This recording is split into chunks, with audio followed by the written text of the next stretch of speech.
कोलकाता एक टाइम पे finance capital था इंडिया का। स्टॉक मार्केट का जो मेजॉरिटी ऑफ द एक्शन होता था वो कोलकाता से होता था।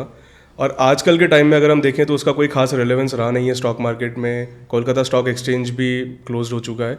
तो आपको क्या लगता है कि ये जो पावर शिफ्ट हुआ कोलकाता टू मुंबई और ओवरऑल जो रेलेवेंस कोलकाता का ख़त्म हुआ, क्या इसके पीछे के रीज़न रहे हो सकते हैं? नहीं, इसको समझने के लिए थोड़ा सा हिस्ट्री पे जाना पड़ेगा आपको। आप ये देखो कि आज से 20, 30, 40 साल पहले Calcutta stock exchange was the number 1 stock exchange. Bombay bolt जिसको हम बोलते हैं, वो बाद में ऑनलाइन आया, उसका रिलेवेंस धीरे धीरे बढ़ता चला गया। बीएससी से भी बढ़ा था वॉल्यूम्स में। ओके। वॉल्यूम्स में, बीएससी में, बिकॉज एक ट्रेडिंग होता था वहाँ पे जिसको हम बोलते थे शाम का ट्रेडिंग। शाम को होता था कर्व ट्रेडिंग, वो सिर्फ कलकत्ता में होता था। तो जैसे हमारे फैमिली कर्व ट्रेडिंग जैसे हमारा since my both Nanaji and Dadaji were the members of Calcutta Stock Exchange. So I used to go to the broking business every day since very young age. Okay. तो office जाते थे तो शाम के time वो broking उस समय एक बहुत रॉयल काइंड ऑफ बिजनेस हुआ करता था। 12:30 बजे हॉल खुलता था, 2 बजे बंद हो जाता था, बस दैट्स इट। 2 घंटा का ट्रेडिंग। 2 घंटे में पीपल यूज टू मेक, मतलब brokers use to make lakhs of rupees, because राजशाही काम था, एकदम राजशाही काम। Brokerage use to be in percentage, 2%, 3%, 4%। अंदर में किस रेट में बाइंग हुआ, सेलिंग हुआ, किसी को नहीं पता। It is between 2 brokers only. Client को बोला गया 30 रुपये में आ गया तो उसको वो 30 रुपये में आ गया, एज सिंपल एज दैट। उससे लेने के पहले पूछ लिया जाता था 30 रुपये में आ रहा है, लेना है, कितने तक ले सकते हैं वैसे, लेना है, कितना शेयर लेना है, हो गया बस। तो ऑब्वियसली विद कन्फर्मेशन राजशाही काम हुआ करता था। बट आपको ये समझना होगा कि कैलकाटा एक्सचेंज ऐसा था तो क्यों था। Go back into history and you will find the best of the businessman belongs to Calcutta. Birlas, Bangars of those times. अब आज के दिन में अंबानीज, अदानीज, अपने एक बोलचाल की भाषा में बोलते हैं अंबानीज, अदानीज, टाटाज। बट एक जमाना वो था जब बिजनेस फैमिलीज के हिसाब से सिर्फ JRD, Birlas and Bangurs of the world बोला जाता था। And they are from all basic roots in Calcutta, roots in Rajasthan, but family based out of Calcutta. The best of the brokers and the best of the companies listed उस समय की Birlas and बांगर्स। बिल्कुल। तो Birlas and बांगर्स, तो उनका house broker कौन होगा? कलकत्ता में ही होगा, कलकत्ता ही होगा। Jamshedpur Dutt ji Tata, plant Jamshedpur, eastern India, उनका हाउस ब्रोकर कहाँ होगा? कैलकाटा। तो कैलकाटा के पीछे का कहानी ये है कि it was the hub. Business industries भले हो चाहे नहीं हो, बट इंडस्ट्रियलिस्ट थे, तो बिजनेस हब हुआ। वहां से वो जो ग्रोथ चालू हुआ, उसके बाद धीरे धीरे बॉम्बे शिफ्ट हुआ। एज इंडस्ट्रियलाइजेशन आगे बढ़ा, धीरूभाई जी आए, तो धीरे धीरे पावर, जो कंसंट्रेशन ऑफ पावर था, वो डेमोक्रेसी में जो आज हम देख रहे हैं। every street, every corner, every city has one industrialist, मतलब many industrialists, मतलब कोई एक नामी गिरामी इंडस्ट्रियलिस्ट हैं हर जगह। सो ये जो मशरूमिंग हुआ, ये तो बहुत, it took lot of decades concentration हुआ, and that was the best stock exchange. Bombay में वन ऑफ माई नानाजीज, मतलब so 3 brothers. So one Nanaji was in Calcutta, one Nanaji was in Bombay, one Nanaji in Delhi. So basically we had all 3 membership and they were all in tandem. तो कुछ shares Madras listed हैं, कुछ share Delhi listed हैं, कुछ Bombay listed हैं, कुछ Calcutta listed है। किसी का वॉल्यूम कलकत्ता ज़्यादा होता है, किसी का वॉल्यूम बॉम्बे ज़्यादा होता है। तो देवर, इसको हम लोग बोलते थे इंटर ब्रोकर। तो बॉम्बे से फ़ोन आया, कलकत्ता में ये शेयर मिल रहा है, वो लेके दो। आज तो ये चीज आप तो सोचेंगे क्या है, बट NSE का सृजन तो तभी हुआ ना। नेशनल स्टॉक एक्सचेंज का सृजन क्यों हुआ?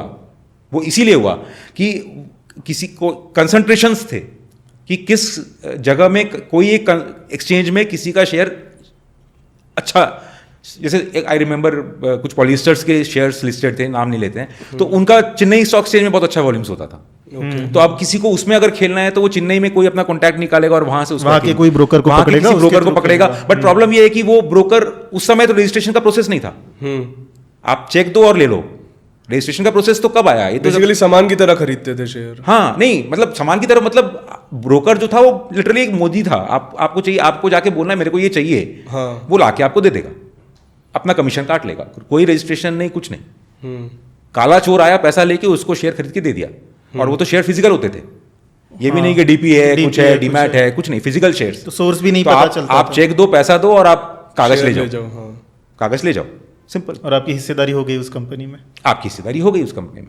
उसके बाद आया 90s का दौर। 90s के दौर में बोल्ट आ गया, बॉम्बे स्टॉक एक्सचेंज में मशरूमिंग ऑफ फ्रेश कंपनीज शुरू हुई, new companies started getting listed in the electronic form of trading. Calcutta हुआ, उसके बाद हुआ एनएससी आ चुका था, बट एनएससी का मेंबरशिप क्राइटेरिया, एनएससी का मेंबर्स बनना, there was a resilience from regional stocks, regional stock brokers को एक रेजिलियंस था कि एनएससी का मेंबर क्यों बनने, क्योंकि हम ऑलरेडी मेंबर हैं।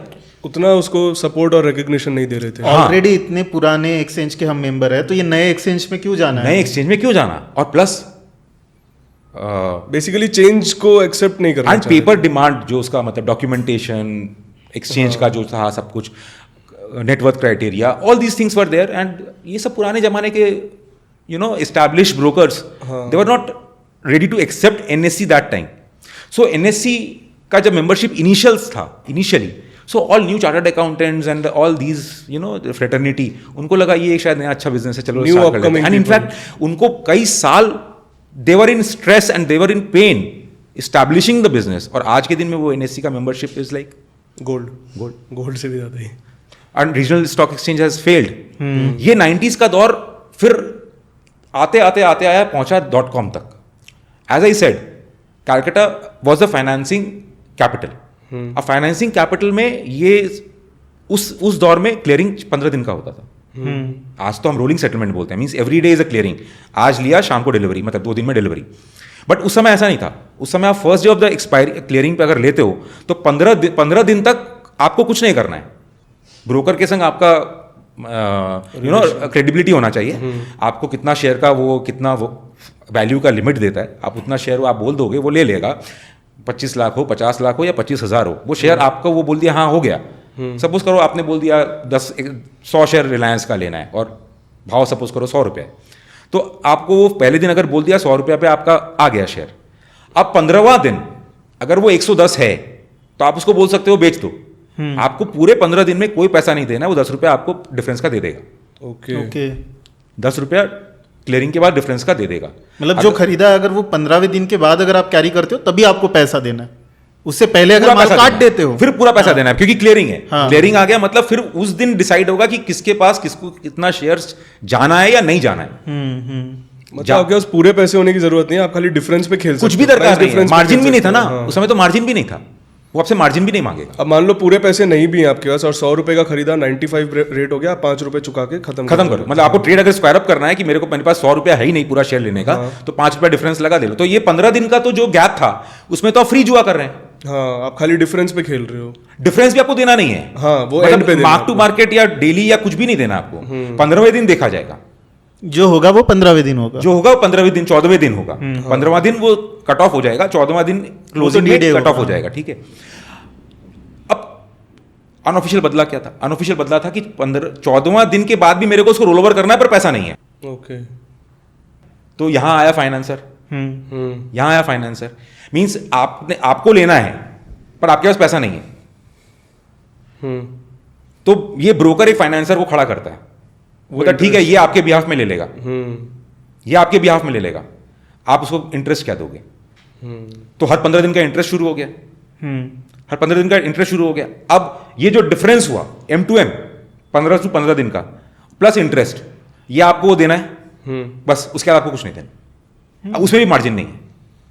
जो अभी के टाइम में फ्यूचर है कि आप हर महीने का एक प्रीमियम पे करके फ्यूचर एक कम लिमिट दे करके कैरी कर सकते बट मार्जिन तो है, मार्जिन तो अभी भी पे करना और है। मार्जिन का मार्जिन है, M2M आपको डेली पेमेंट करना है, बहुत कुछ है, अब तो बहुत रेगुलेशंस है। मार्जिन मेंटेन रखना आपको है 15 दिन तक कुछ नहीं करना है, 15 दिन के बाद भी प्लस माइनस जो है वो इंटरेस्ट सहित खाली आपको डिफरेंस देना है और कुछ नहीं कैरी देना है। करते बैठना है। और कैरी करते जाओ। तो आप देखो, अब आपके पास पैसा है, क्रेडिबिलिटी है, नहीं है, अब आप पॉकेट में पैसा नहीं है फिर भी आप मतलब you can buy for crores. आपको खाली ब्रोकर के संग कोई ब्रोकर के संग क्रेडिबिलिटी या ब्रोकर के संग एडजस्टमेंट चाहिए, करेक्ट? 2 फाइनेंसर चाहिए जो ब्रोकर फाइनेंसर खड़ा कर सके। .com में क्या हुआ? .com में अगर इंटरेस्ट रेट 6%, 7%, 10%, 15% था, वो बढ़ते बढ़ते because of the demand, because अब क्या सर्कुलर ट्रेडिंग हो रहा है ना, अब तो सर्कुलर ट्रेडिंग हो रहा है, आपको पैसा देना ही नहीं है, और 100 रुपए का चीज, 100 रुपए का चीज नेक्स्ट ईयरिंग में 200 रुपया है, उसके नेक्स्ट ईयरिंग में 300 रुपया है, उसके नेक्स्ट ईयरिंग में 400 रुपया है। तो जो फाइनेंसर है, अब आप पैसा मांग रहे हो डिफरेंस का, मेरे को तो डिफरेंस का पैसा, टर्म हमारा यही है, अगर नीचे होता तो हम लेते, अब बढ़ गया तो आप दो। हाँ। तो आपको हर वीक एक फाइनेंसर चाहिए जो डिफरेंस को भी फाइनेंसिंग करे, अच्छा, इंटरेस्ट को भी, सब कुछ को फाइनेंस इंटरेस्ट पे करे, भी इंटरेस्ट लगवाने को सब कुछ को फाइनेंस करे। हाँ। तो फाइनेंस मतलब एवरी वीक चूंकि पेपर का वैल्यू बढ़ता जा रहा है, फाइनेंसर का लायबिलिटी बढ़ता जा रहा है, फाइनेंसर का बुक साइज बढ़ता जा रहा है। हाँ। ये बढ़ते बढ़ते बढ़ते बढ़ते आप सपोज करो, अगर शेयर का नाम लेकर भी अपने बात करें, हिमाचल अगर 100 रुपया का 2500 3000 रुपया हो गया, तो आप सोचो कि आपके और जबान पे कोई कंट्रोल नहीं है, मतलब आप अगर चाहो मेरे को 10 लाख शेयर चाहिए, आपका ब्रोकर को खाली यस बोलना है, मतलब आपके ब्रोकर को मानना है कि हाँ तुम 10 लाख शेयर ले लो, करवा दूंगा। हाँ। करवा दूंगा, आपस के मानने की बात है बस, आपके मानने की बात है, और वो लाके आपको दे दी, हाँ 10 लाख शेयर हो गया तेरा इस भाव में, और आपके पास अब तो डिफरेंस, पैसा, अब मेरे पास पैसा ही नहीं है, कुछ जरूरत ही नहीं है ना। मेरे को तो पैसा तब देना होगा जब 15 दिन बाद उसका 15 शेयर दिन का हो भाव जाएगा। घटा रहेगा या कुछ रहेगा। हाँ। जब तक बढ़ रहा है तब तक बढ़ते जाओ। तो कैलकुलेशन के बाहर तक फिगर्स में, मतलब कैलकुलेटर भी फेल हो जाए, ऐसे ऐसे फिगर्स में लोग कर रहे थे, और अमाउंट क्रेडिट का बोलते हैं ना, इतना करोड़ कमा लिया, इतना 1000 करोड़ कमा लिया, इतना 100 करोड़ मतलब नंबर्स ही बन के रह गए। हाँ, वो नंबर्स बन के रह गए, एंड फिर रियल वैल्यू तो गायब ही हो गया। रियल वैल्यू गायब हो गया। उसके बाद सपोज करो .com बबल हुआ, तो ग्लोबल बबल, उसमें कहीं बबल, जब कोई भी बबल जब बनता है, हाँ। उसको उसके लिए सिर्फ एक प्रिक चाहिए, एक सुई चाहिए, it can be any reason, वो एक प्रिक मारना, that is enough, and the bubble बस।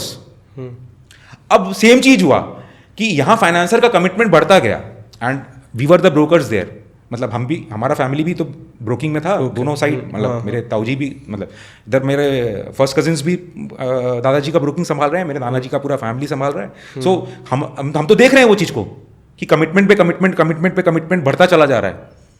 जितना हम अगर नहीं समझ आ रहा है, हम समेट रहे हैं, वॉल्यूम्स को कम कर रहे हैं, बट अल्टीमेटली तो कमिटमेंट बढ़ रहा है, अल्टीमेटली कमिटमेंट बढ़ता जा रहा है।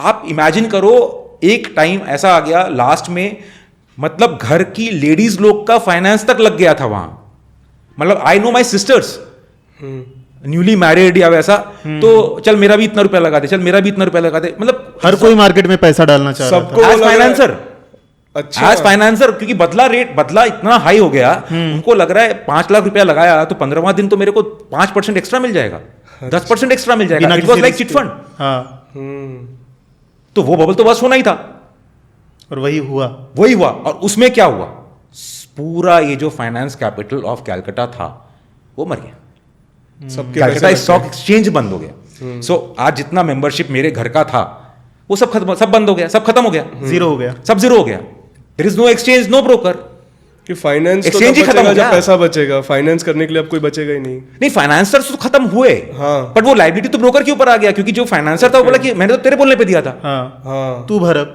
तू भर अब। और कलकत्ता में जवान चलता है, हाँ। इस चीज में कोई लिखा पढ़ी नहीं है, बट जवान चलता है। ब्रोकर्स मर गए, काफी सारी सुसाइड्स हुई उस दौरान। मतलब Endless। हर तरह से हुआ, हर तरह से हुआ, मतलब सालों लग गए ब्रोकर्स को चुकाने के लिए, कोई चुका पाए, कोई नहीं चुकाए, कोई ब्रोकिंग ही बंद हो गया, तो फिर बट वो पैसा कहां गया सिस्टम से, वो सिस्टम से पैसा गायब हो गया। पैसा कभी मरता नहीं है।